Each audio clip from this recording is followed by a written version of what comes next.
Hi, my name is William Kiker, and this is going to be my little masterclass on impromptu speaking. It's not going to be the most professional thing ever. Obviously, I'm just kind of standing here in my bedroom. It's not even a clean bedroom, but I hope it's useful nonetheless. And so it's going to basically walk you through kind of what impromptu speaking is, and then the structure of like how you would both craft and deliver an impromptu speech in the most effective way.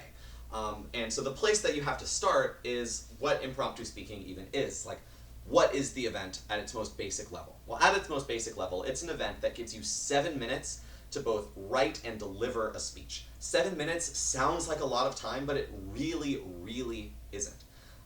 In terms of the amount of time you have to actually prepare, it is the event with the least amount of prep time in all of debate. And that can be a double-edged sword that makes it kind of an easier, more beginner-friendly event, but it also means that delivering the actual speech itself and delivering a good impromptu speech is pretty hard. So it's one of those events that's easy to learn but hard to master.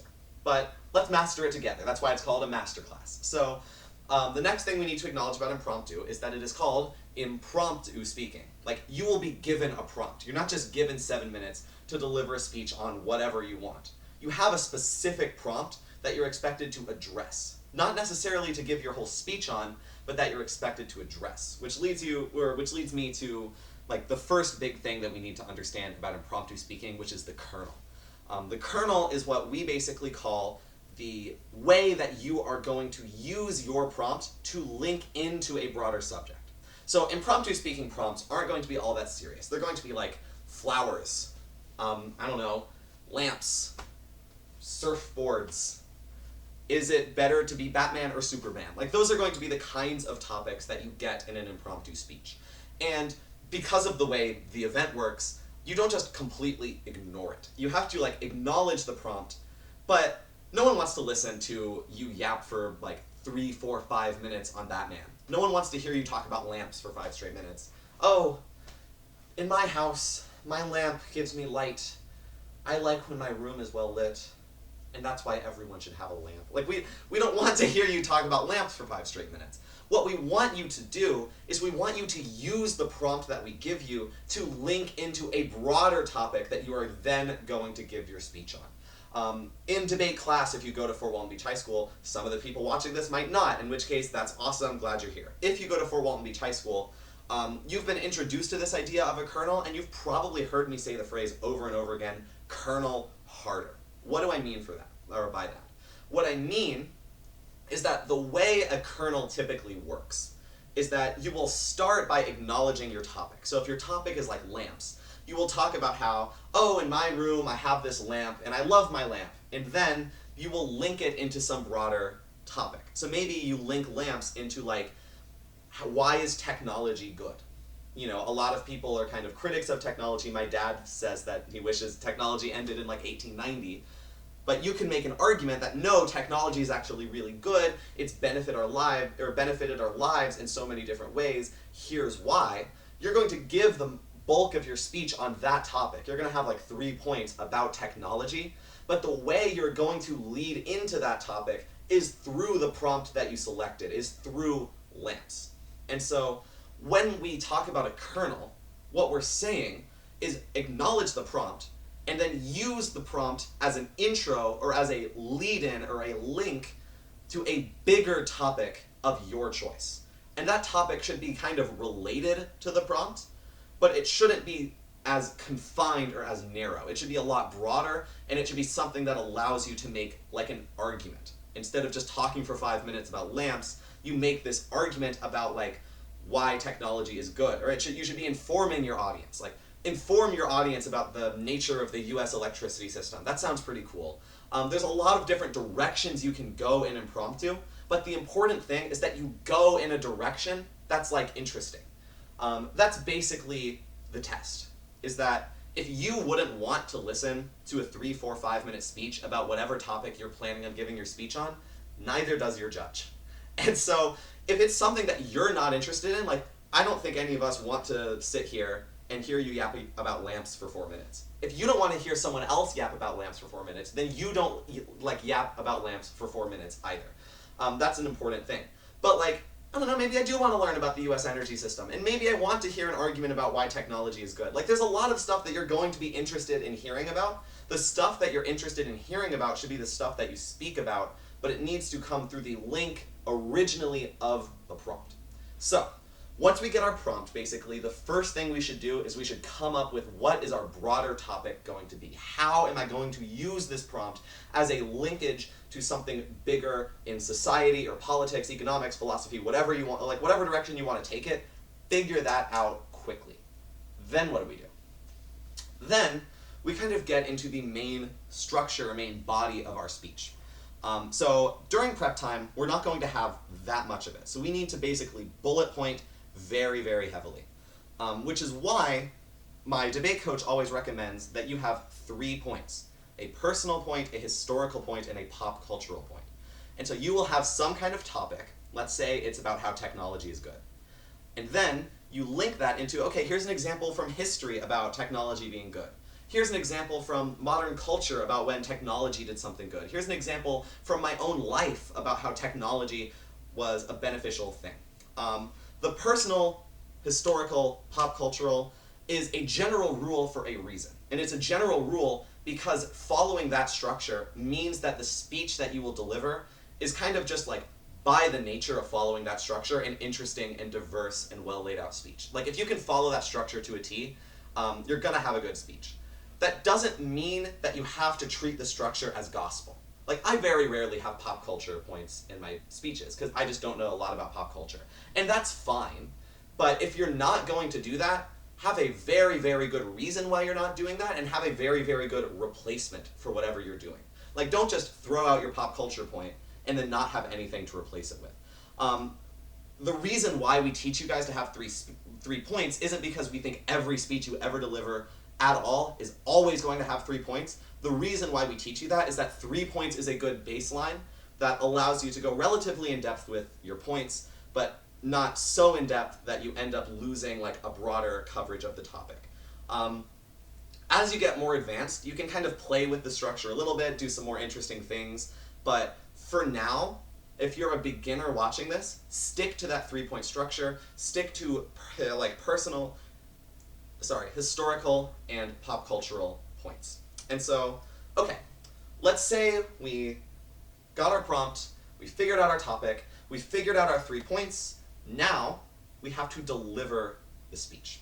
And delivering the speech is kind of hard. In some events, you'll be able to keep a note card up there, and some you don't. I would recommend, personally, try to get comfortable delivering a speech without any kind of notes at all. I think that's always going to be beneficial. It's always going to help you, especially in the future when you have to fully memorize speeches. Not like being able to speak extemporaneously without any notes is a valuable skill, in my opinion. But okay, so we have our topic. We have the 3 points that we're going to make about that topic. Now we have to actually deliver the speech. So there's a few key things to keep in mind when it comes to delivering the speech. First is time. Early on, you're going to be given the advice that you should be aiming to get prep time as low as possible. That is a true statement, but I would like to very significantly caveat it. Because the reason why people say get prep time as low as possible is because at a high level of impromptu speaking, if you're taking 3-4 minutes of prep time and you're delivering a 3.5-minute speech, and you compare it to someone who spoke after you who delivered a 5.5-minute speech, you're just going to lose, right? That's just a fact. But at the lower levels, if you are having struggles filling the full 7 minutes with a coherent, well thought out speech, then I would say lean a little bit towards using more prep time, because as a beginner, it's a lot harder to say something in a very coherent and cogent way than it is to just kind of yap. And in impromptu, what judges are looking for is your ability to deliver a coherent speech with very little time to prepare. And so if you deliver a 3-minute long impromptu speech that you prepared for 4 minutes, and it's this perfectly structured and well laid out impromptu speech, and you coherently said all the stuff you wanted to say, and you got it out in 3 minutes, and you finished with 5 seconds left on the clock, judges are going to eat that up as like novice middle school impromptu. If instead you deliver a 4.5-minute impromptu speech, the first like minute and a half is great, and then you just start repeating yourself for the last like 3 minutes, your judge is going to get really bored. They're not going to want to vote for you. They're not going to like the speech. And so I would say at the start, lean towards more prep time. Like I was using 4.5, 5 minutes of prep time for my impromptu speeches early on, and I gradually lowered that down to like 1.5, 2 minutes of prep time. That is a fine thing to do. I would say use as much prep time as you need to be able to speak coherently for the rest of the time. So that's kind of a global point about prep time. The next is that when you're actually delivering your speech, you're going to want to make sure that you're allocating time in a good way, and you're going to want to make sure that you're using time in a good way. What do I mean? When I say that you need to make sure you're allocating time in a good way, make sure that you're giving enough time to say all of your points well. Like let's say I have 4 minutes to deliver an impromptu speech. I don't want to be transitioning to my second point with 2 minutes left. That means my first point took 2.5 minutes, and then my next 2 points can have maybe a minute each. Plus I need to have a conclusion. Like, you want to make sure that your time is roughly balanced between your 3 points. Obviously, sometimes some of your points are going to be bigger or broader or more in depth or whatever than others, and you're going to want to spend more time on them. But make sure that all 3 of your points have enough time so that you can say it in a decent amount of depth. And sometimes, maybe you have more on your paper than you can actually coherently say in whatever time you have left.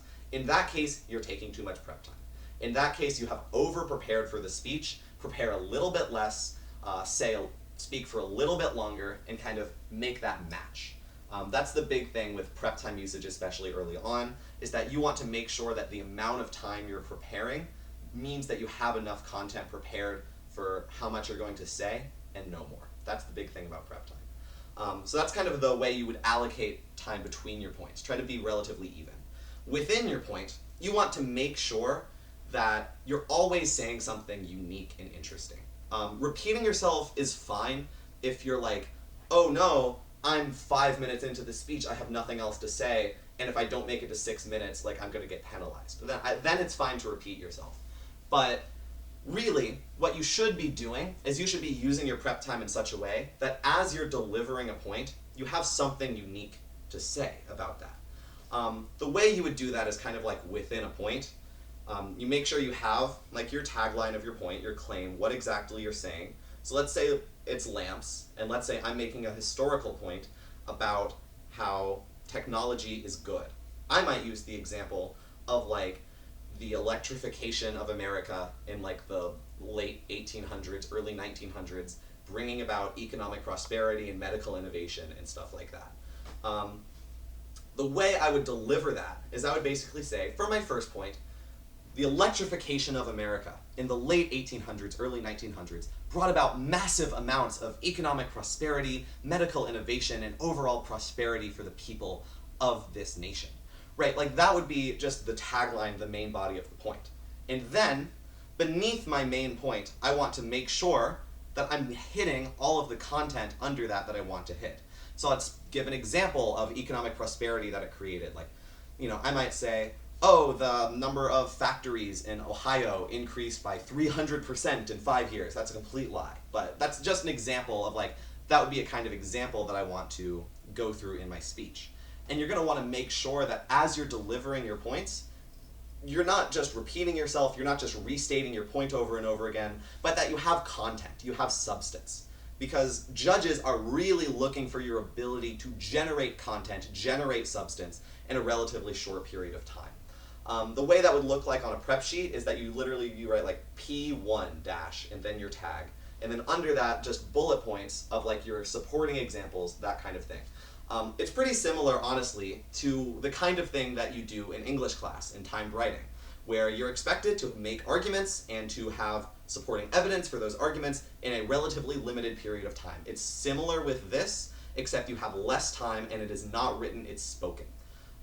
So yeah, make sure you have the content under each of your main points. Try not to repeat yourself. If you find yourself repeating yourself, use more prep time. And I think that kind of covers the main body of our speech.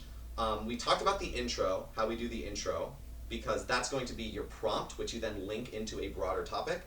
And your conclusion should circle all the way back to your intro.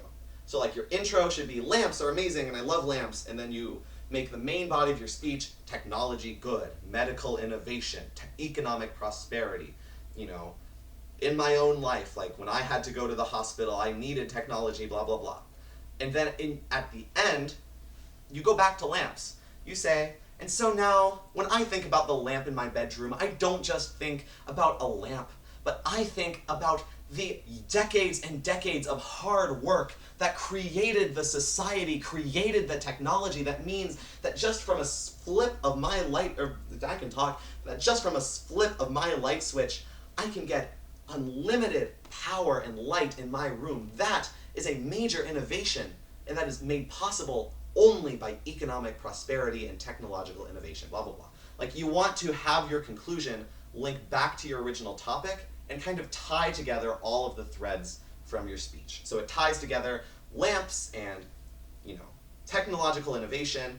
You like went from one to the other, and now you're going to talk about how intertwined they are, and you're going to end it on this like high peak rhetoric that you know, you're going to deliver, and you're going to blow your judge away. Like, that's what judges are looking for, basically, is your ability to use your conclusion as a way to tie together all the threads that were left open during your speech.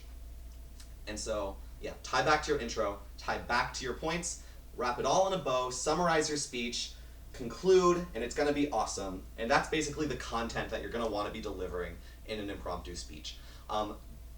Getting all of that down in prep time is hard, and it's going to take practice to basically reduce the amount of time that you're going to be using in prep to do that. But crucially, in the early stages, reduce gradually. Make sure you're using enough prep time so that you can fill the full 7 minutes. So next is body language. And the body language in an impromptu speech is relatively formulaic, because since you're making 3 points, you're going to want to be using the diamond step. And so the diamond step is where you kind of start in the back of the room to give your opening point. This is where you're going to start your speech. And then you're going to transition into your first point, and you're going to physically move as you transition. Once you have already transitioned, once you're talking about a new point, feet planted on the ground. Stay here for as long as you're making your first point. Just stay here, look around, make eye contact, talk to the judge, talk to the audience if you have one. If not, don't just stare down the judge, right? Like, you're going to want to scan around the room a little bit, but mainly keep your feet planted. And then you go to your second point, and you move to a different part of the stage, a different part of the room. Keep making eye contact, keep kind of scanning around, but that's mainly why, like, what you want to do during your second point. You do the same for your third point. You go to a completely different part of the room. And notice how I kind of made a diamond. I started here, I went there, there, there. Now I'm just in front of where I was, still in the middle. I went to the right, I went to the left. And so now I'm here at the front, I'm giving my third point, and then for my conclusion, I kind of want to take a step back. I want to really connect with the judge for this. Obviously, don't like full like stare at them, but you're going to want to connect with your judge, take a step back, and end your speech here. And that's basically the diamond step. That's how you're going to want to be moving physically around the stage. Now let's talk about like hand gestures and body language and stuff like that. Some of this is going to be a do as I say, not as I do, because my hand gestures aren't the best. But basically, the biggest thing with hands is that you want to make all of your movements seem deliberate. You don't want to seem like you're just kind of wildly gesturing. You're like flapping up and down. Like, I would do this when I was early on in Debater. I would be like, my first point is that we're going, like, I was about to take flight. You don't want to do that. You want all of your hand gestures to seem deliberate, to seem planned, to seem like this is what you mean to do. And so kind of try to use your hands to emphasize points, but don't just like wildly, like, don't emphasize everything, basically. Use your hands in a deliberate manner. It's harder to give general advice on how to do hand gestures because, like, everyone's different in how they currently talk and currently use their hands, and not everyone uses their hands the same way.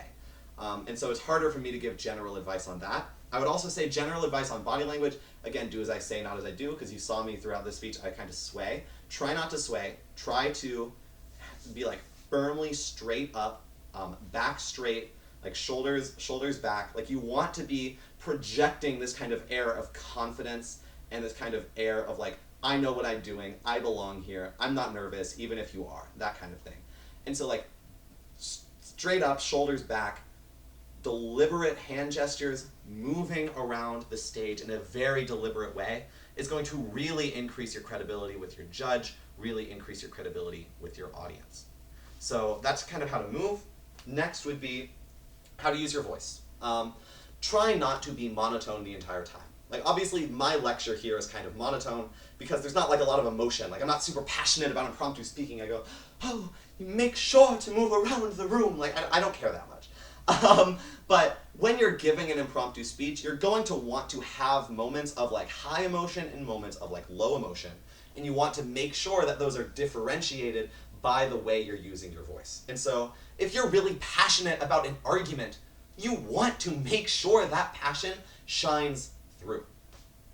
And if you're sad, if you think that something is bad, something shouldn't happen, and you want your judges to feel the same way that you do, kind of lean in. Lower your voice a little. Make sure you can still be heard, but still project that sadness. And like there's a lot of different things that you're going to want to do during an impromptu speech with emotions. It's kind of outside of the scope of this video to give like a whole masterclass on how to use emotions in voice. I'm not the best at it. Personally, I'm okay, but not the best. But basically, the biggest piece of advice I can give you here is have that fluctuation in tone. Use those emotions. It's going to really, really help your speeches. And so, at the end of the day, what does an impromptu speech look like? Well, I'm going to try to demonstrate as best I can kind of how it would look, but I'm not going to deliver an actual speech. I'm just going to yap. And so it's going to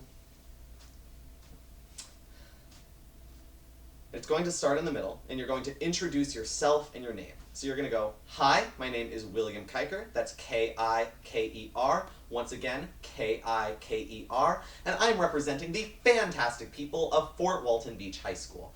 Will my judges and my audience please give me an indication whenever everybody is ready? And then they'll like give you a little thumbs up. And whenever everyone gives you your thumbs up, that's when you know you're ready to begin. And if someone's not ready, they'll say so. And if no one says they're not ready, kind of assume that they are. And so, then you're going to want to start giving your speech. To start, you're going to give your conclusion. Your conclusion should be emotionally powerful. It should try to resonate with your judge, and it should set up the speech that you're about to give. Which is why I am doing it in this kind of voice. I'm setting up for you that I'm going to have 3 main points. The first one, I'm going to walk over there. The second one, I'm going to walk over there. And then the third one, I'm going to walk over there. And that brings me to my first point, which is that when you're making your first point, you're going to want to move to this part of the room. And this part of the room is my favorite part of the room. I loved it growing up until one day it became a sinister place. It became a place not of comfort, but of anguish, of despair. A place that not only did I want to avoid, but I wanted to get away from at all costs until finally, I found this part of the room. And in this part of the room, I found hope. I found the ability to express myself. I found, finally, for the first time, a place where I felt safe. But I realized that I couldn't always escape that part of the room. I couldn't always run away from my fear. And so, I split the difference. I moved here. I moved way too close to the camera such that my eyes are completely cut off. And by moving here, I was able to reconcile the differences between these 2 different parts of the room and finally become comfortable with every single part of my room, not just that part or that part. And so, in your lives, in your rooms, if there's something you're uncomfortable with, if there's something that you're avoiding that you don't want to acknowledge it. Come to terms with it. Even if it's hard, even if it's difficult, it was for me. it's still valuable. It's still something that you want to make sure to do, because if you don't do it, what then? And that'll be kind of the way you deliver your speech, right? Obviously that was not real, but that was just me trying to give the best demonstration that I could of kind of how an impromptu speech looks as you're delivering it. Obviously, you're going to want to fill that in with actual substantive points. Those substantive points should relate to the topic, but the topic should be used as a bridge to get there. Your speech should have 3 main points: personal, historical, pop cultural. Doesn't strictly have to be, but that's recommended for a reason. And you're going to want to make sure those points have a lot of substantive content, have a lot of supportive examples and stuff like that, things that you can fill your time with. And if you do all of that, then you will be an incredible impromptu speaker, like moi, who is literally the greatest impromptu speaker of all time. That's a complete lie. I did impromptu at a tournament, and I didn't even break. Like, I did it at National Speech and Debate E-Champs, and I didn't break an impromptu. You guys should not be listening to me. Just kidding. You can. I was like 11th place in impromptu in the state of Florida, so I'm like fine. I'm okay to listen to.